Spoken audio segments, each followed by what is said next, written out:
In this video, I will show you how to log out of Twitter on all devices. So I will show the step-by-step process of doing it. So if you want to log out of Twitter on all devices, keep watching the video till the end. Let's start it. First of all, you have to go to your Twitter profile.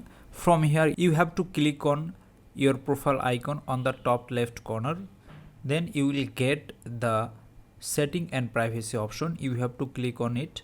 Then you will get the account option on the screen. Then you have to click on this menu.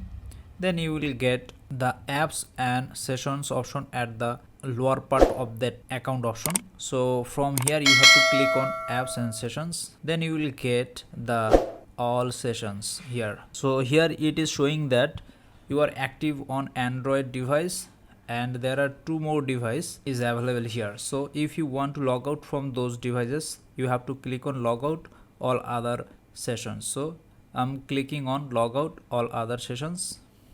Then this option will come. From here you have to click on logout.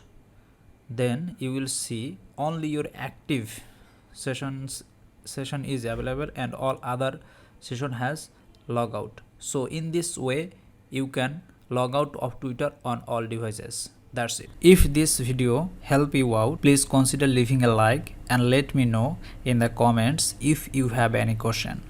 Have a good day.